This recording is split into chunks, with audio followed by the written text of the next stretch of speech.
Ollie, really appreciate the time to sit down today as part of our Strategy Unscripted series. It's a privilege to have the opportunity to chat. Maybe to begin with, it'd be great if you could just give a little bit of an introduction to yourself and also to Barton Partnership. Sure. Well, great to be here as well. Thanks for having me on. So, introductions to myself. So, I currently lead our EMEA business at the Barton Partnership. I've spent nearly 20 years in the industry and initially started working with consultancies to find and attract senior talent to their organisations. So over those years, I've kind of got to know a huge amount about kind of different consulting models, different consulting approaches, and how they engage their clients across that space. I moved to the Barton Partnership from another search firm 10 years ago yesterday. Oh, congrats. And I hope they got you a nice bottle of something. Or yeah, the Rolex is in the post. Okay, yeah, absolutely. I'm sure it's fine. So we were a startup at that point. There was 6-7 of us. Nick had the brand, in the market. We were known for doing what we did. But my role really was to help him scale the business and bring my professional services consulting network to the business as well. And that's been an interesting journey over the last 10 years. We're now 100 people. We've opened up offices internationally. We've built multidisciplinary, multifunctional teams, developed different service lines. We've always tried to stay focused on strategy or consulting, and the market kind of helps us with that in that it's always, diversifying itself as well. So if you look at McKinsey, they do very little corporate strategy now and a hell of a lot more technology and risk and sustainability and transformation and everything under that umbrella now. So it helps us in turn diversify our business as well. So we've now got a much wider kind of proposition, which is continually evolving, and part of my role and the key part of my role is to continue to evolve that proposition and ensure that our clients feel the benefit of that. And was your background originally from a management and strategy space? You were saying you were within the industry. When you moved into the Barton Partnership 10 years or so ago, what was your role just before that? Search. Okay. So I haven't worked for a consultancy. That's not my background at all. So I've always worked in executive search, but I've always kind of, had more of an eye on developing the business as well that I work for. So I haven't just been a market-facing executive search consultant. It's always been about building teams and evolving the propositions, and that's been what's kind of kept me interested over the last 10 years, particularly with the Barton Partnership. So I guess I've learned on the job, the kind of job of a consultant, looking at how we evolve our business models and develop our propositions and grow our revenue and all of the stuff that you would typically go and place the people to do. I've done that and filled that role for us over the last 10 years. Fantastic. I'm very interested to dive into everything in the middle in just a moment, but perhaps first, you said that you started out here 10 years ago with 6 or 7 people. I imagine one office here in London, and now you're at around 100 people and many more offices around the world and many more clients. Could you maybe just give us a sense of where is the business today? Where are those offices? Who are those clients? And a little bit of the numbers that sit behind it as well. Sure. So we've got an office in London that serves EMEA, continental Europe predominantly. We have around 70 people in London, including all of our central and support functions. We have an office in New York, which is around 20 people, largely serves the East Coast, gradually expanding out to North America more broadly. We've got a small office in Paris, which is really a satellite, a base for us to operate successfully in France in particular. And then we've got an office in Singapore and a most recent opened office in Sydney, which covers the broader APAC region. Much smaller. London is still the hub. New York is gaining fast, which is fantastic. But it allows us to serve our clients globally. There's 450 sort of unique clients we've dealt with over the last 5-6 years. Some of those we deal with on a global basis, some much more local, but we sort of have that position in the market where we can offer the scale, but we can also offer that sort of local expertise as well. And how's the challenge for you? And now if we dive into that middle part, it's very impressive what's been built and the next steps of what's being built. But how has that challenge for you been moving into this type of role, growing the business, growing the team? There's obviously many different aspects to it, but what have you found most maybe exciting and challenging about that journey? Yeah, I think it's been exciting. It's been a lot to do. I work for a founder, naturally an entrepreneur. There's always ideas, there's always new things to do and new opportunities to sort of look at. And I think one of the biggest challenges for me is to be able to prioritise what they are, to be able to fit that logically into our proposition, to make sense of that for our clients. And at certain points over those 10 years, we probably juggled too much. But I think now, we've really focused on actually, how does this all tie together? Where does the next investment need to look like? So I think it's just being able to deal with, the sort of level of ambition that our founder has, and equally, the people we've hired have as well, and be able to sort of, I guess, make the best of all the investments we have made over that period of time. And just before, when we were chatting, just prior to when we were filming, there was a nice quote or a nice saying that you used, which was inch wide, mile deep. Would you say that's a core part of your proposition or how you go to market as Barton Partnership? Yeah, so there's positive tension on that. So I'd like to say we are still absolutely an inch wide, a mile deep. Mm-hmm. That inch, probably becomes a little bit bigger. Naturally, as we look to scale and the market evolves, we always try and be that mile deep, really understand the content as much as we can from a talent perspective, but still understand the content within that market. But there's always positive tension on that. There'll always be ideas from people within the business to say, actually, I think we should do this for our clients, or the client demand is here, should we go after this? And actually, sometimes the hardest thing is to say no, but actually that's the best thing to do. And it allows you to really focus your resources in the right way. So it's a positive in that I've got lots of people in the organisation who have great ideas, and clients who value our service in a certain area and want us to focus that in another area.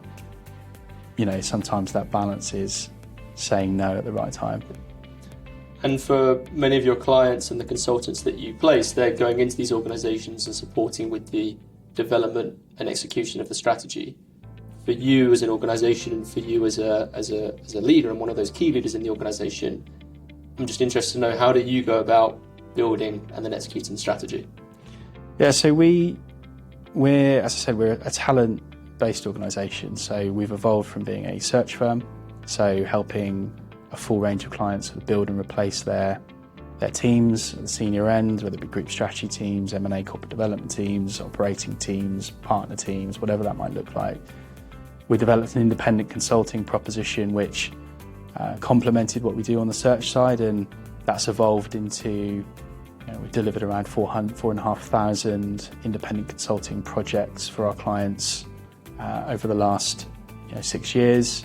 That's ex-consultants going in on specific deliverables, high impact projects as individuals. And that's then evolved. So clients, okay, that's a really cost effective way of getting great people to deliver critical projects. Can you do that on a larger scale? That's a challenge. How do we evolve to become more of a consultancy? And I don't think we'll ever become a more traditional consulting. Our USP is our flexibility, the ability to bring high quality ex-consultants to the table and deliver on sort of key challenges and projects for our clients in the best way possible, in the most agile way possible. So what we miss is we have the network, we can put together the best consulting team we possibly can in the market for a whole range of challenges. We have the access, 450 unique clients who buy strategy, transformation from us. We don't have a suite of consulting partners. And so we've elevated some client partners from our network who own certain topics for us. So we'll introduce them as our supply chain expert or our commercial excellence expert. But we don't have that methodology. We don't have the Barton Partnership way of delivering a strategy project. And so, having partnerships with firms, like Strategy in Action, where the combination allows us to deliver, a methodical way, but essentially still use our kind of talent and people-focused way of approaching it is absolutely critical to us moving forward.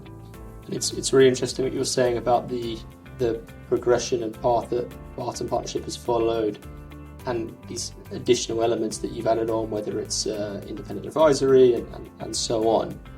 And strategy is as much about what we choose to do, but also what we choose not to do.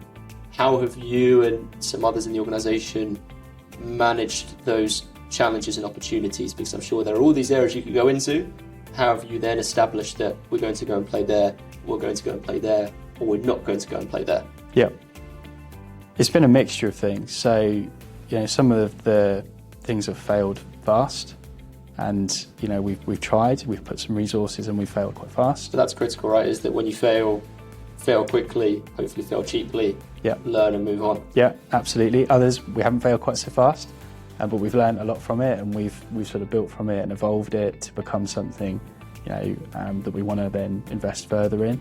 But ultimately, it comes down in our organisation to the people that we have driving those areas of the proposition as well. So, if you get fantastic people, and we'll tell this to our clients, obviously, you get fantastic people in the right positions, actually that's the biggest win we've found. So, some of the best, most successful areas of our business haven't necessarily been the grade A investment areas, but we found the best people to drive it, and it's really gone well.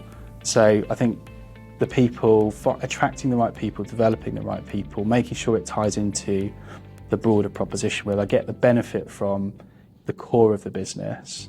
It's not too much of a satellite to not get any benefit at all, but to find the right people has been the biggest critical thing for us. Yeah, and on that point, there's no such thing as a perfect strategic plan, and strategy can be such a loose and fluffy term anyway, and it always comes down to how you execute. I'm just interested to know, how do you bring people within the organisation into the overriding strategy? Because you bring in good people, but then how do you make them feel a part of the overriding journey of Barton? How do you make them understand what it is that you're ultimately trying to achieve, while still giving them the flexibility, as you said, that they may not be working in an area which is the big opportunity you thought it would be, but they have the opportunity to really grow it as part of the overarching strategy of the organisation? Yeah, so we set the key initiatives for the business centrally. So, that's involving key directors, key leaders within the organisation. They contribute to that, but our key initiatives have been around our key account strategy and around our client service, our delivery, to those pieces of work. That's central to what we do, right? And that drives a lot of the growth for our business. And so if you sit in private equity market, or if you sit in a technology market, or you sit in the US versus the UK, actually there will be differences in terms of how you approach that, but actually you're tied to the central key initiatives that run through the entire business. And that helps, but that's taken a while for us to get there, and that's not perfect. So, we're still working on that, but I think we're 100 people, we're not 100,000 people. So I sit with most of the key decision makers every day in an open up plan office next door. I'll talk to the US office 3-4 times a week. So it's not like I never see these people. We're not communicating relatively regularly, but they're all tied into these sort of key initiatives that we have in the business that run central to that. And do you have a methodology and process to track those initiatives, to track success or non-success, if that's the case? We could do better. Okay. To be completely honest. Yeah. So we do. We have good qualitative ways of doing it. The quantitative ways around the financials clearly are there. We track that. Yep. We've brought in Power BI, for example, that provides us a more digestible way of looking at our data and our activity and the inputs and outputs and ratios that make us effective We brought that in 2 years ago. We're still improving that in terms of how we use that and drive insight in our business. So we track, we measure, we report, but we could definitely do better, as most organisations probably could as well. And for you as the European MD and one of the absolute key leaders in the organisation and also one of the first people through the door 10 years or so ago, what are the, as we like to say sometimes, the big 3 a.m. stare at the ceiling challenges that you experienced? I don't mean specifics with regards to the organisation, what we privy, but I mean the larger challenges, the more general concerns that perhaps you have driving the organisation. Well, there's been plenty of ones that have been out of my control over the last 3-4 years, right? Of course, I think most people will have probably lay awake thinking about the effects of COVID or Brexit or, the financial instability or political issues, right? But, largely, for me, the number one thing is always the people in the organisation. They drive the growth of our business, so, what keeps me up a lot of the time is, the motivation of our key people, are we on the same page, are we driving at the same thing? That's the main thing. If there's issues, that's the biggest thing that keeps me awake at night. It's the people, the key leaders, the top talent in an organisation. If I can keep them motivated, keep them, online and focused on the end goal, then, we're doing well. Clearly there's client challenges, right? We're a client-led organisation. So, if one of our big clients isn't in the best place with us, then that will keep me awake probably the most at that period of time. But, I've been doing it for nearly 20 years. There's been plenty of those, right? And you can always kind of, sort those out fundamentally. But, it's usually down to the people within the organisation that cause me the most stress.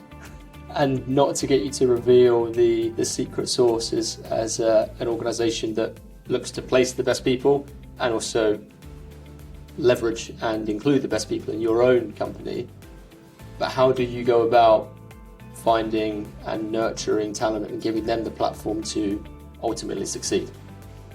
Yeah, so I think that's changed a little bit over the last 10 years in recruitment, which is where we've originated. There's a lot more focus on the purpose of the organisation. There's questions around your ESG or sustainability credentials. People coming into the organisation, post-COVID, I think, want more from the organisation than probably, they maybe did pre-COVID, which is the right thing to demand that from an organisation. But that's kind of pushed us more to think about how sustainable we can be as an organisation. How we're thinking about DEI and other key topics within our business, and that's in addition to putting in the best kind of learning and development we possibly can. So we've invested heavily in our people team. We're over-indexed, I think, in terms of our support services functions for the size of business that we actually are. Like, we've over-invested. A lot of businesses our size will not have done that, and actually that's credit to us, but equally has driven quite good tenure across our organisation. So putting the focus on development from graduate, putting development, into people who've joined from other businesses, is absolutely crucial. And then the final thing is we're still founder-led. There's advantages to that. There's not the red tape that you would expect from a big corporate or even a PE-owned business. You can do great things with the culture, and you can make people feel a whole lot more involved than maybe they could at other businesses. So that's something you need to take into account, and that becomes harder when you're looking at that across 5 offices and 100 plus people. But that's key, I think, for us, and that's what we would advise our clients as well. No, I think it's fantastic input. And just to bring it back to your specific industry, which I suppose at its core is recruitment, right? It's search and placement. Are there any trends that you've seen within the industry, either that represent opportunities or or perhaps represent threats that you're having to navigate, and where do you see the industry going? In terms of search, I think there's always threats, there's always cycles, right? It's, LinkedIn's going to kill recruitment, or talent acquisition teams are going to kill, agency or exec search. It hasn't yet, and in my view, it never will. I think it's far easier to identify talent now in the market. That's not the skill.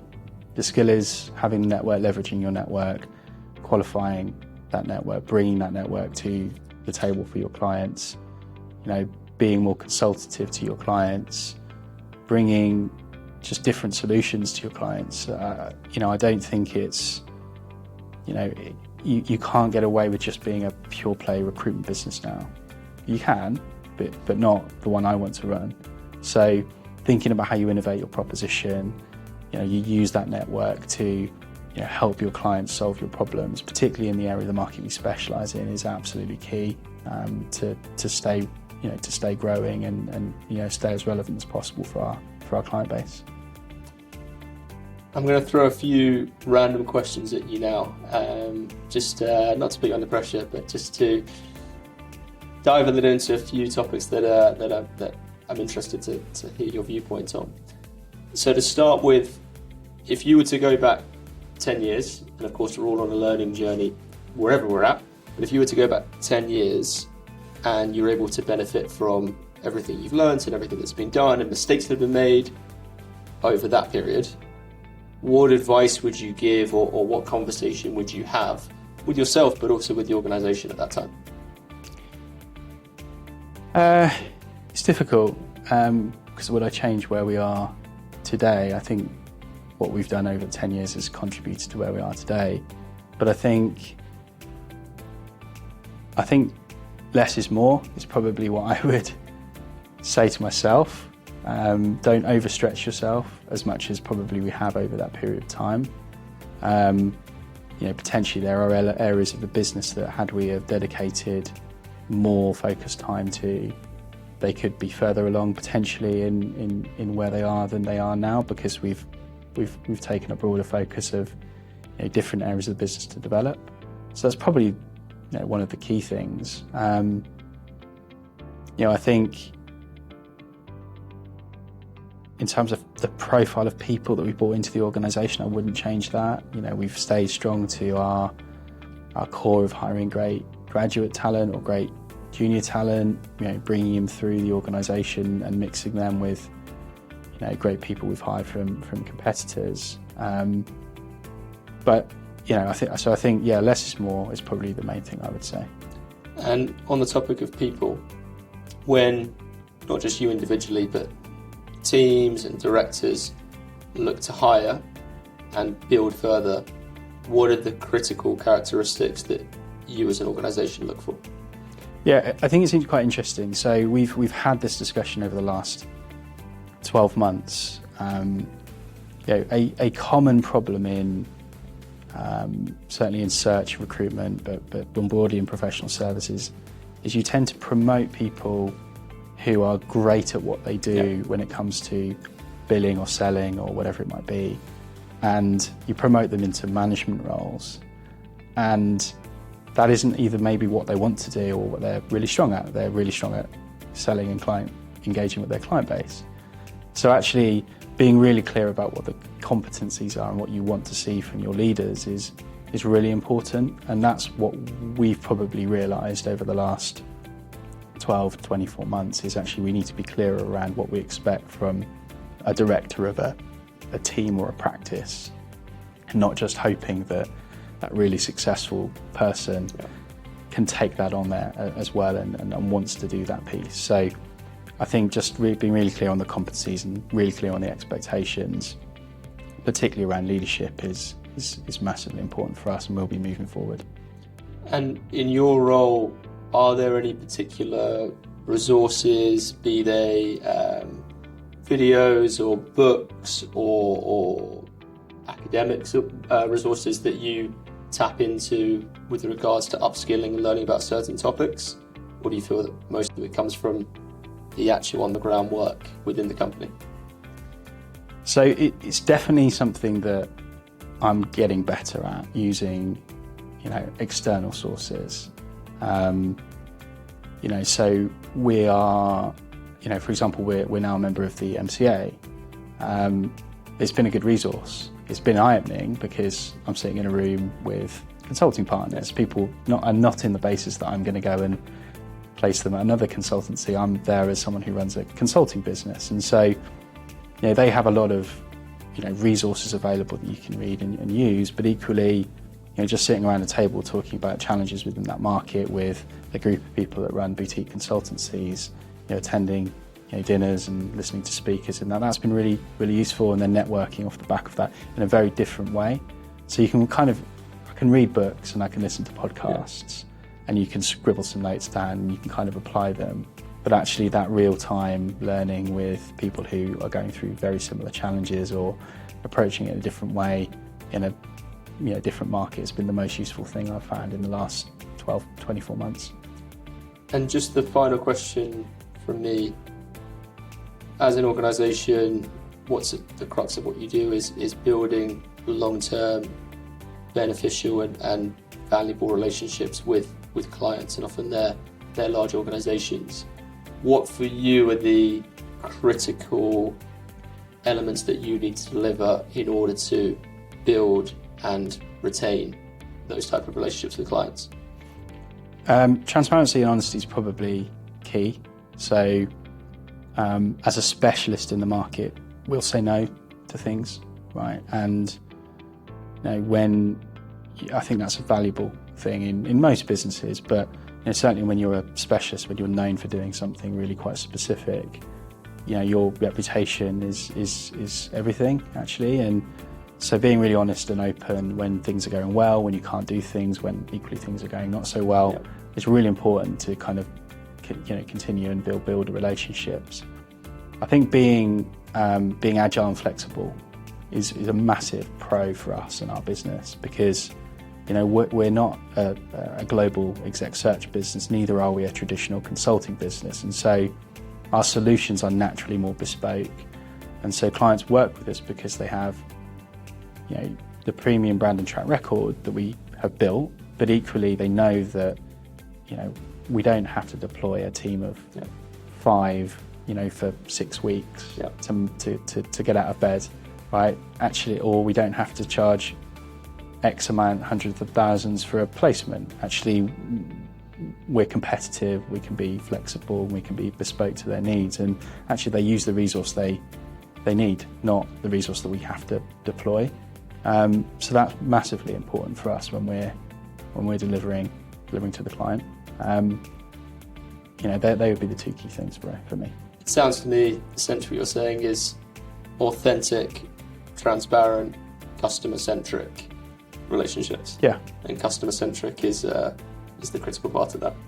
Yeah, I'd like to get to a position where we were able to sit in front of any exec, be able to talk to them about key issues, what's keeping them up at night, have some credibility around, a broad range of topics, but be able to broker the right solution for them. So it isn't that we're pushing exec search or independent consulting. It might be that we introduce a consulting partner that we have, or we introduce them to one of our SME or experts, for a fractional piece of work. And actually, until we understand the problem, until we build that trust, actually, we don't know what solution is the right solution, but we now have a much more diverse proposition to be able to do that eventually. So that's where I'd like to get the business to. Fantastic. And I said before that it was my final question, but actually I just have one more, which really is the final question. In your role within the Barton Partnership, what does a typical day look like? I don't think there is a particularly typical day. My role is probably typically split, probably a third client-facing. I still, lead a number of our key, particularly professional services relationships across the business. A third will be working with our directors or our leaders within the organisation on a range of different topics.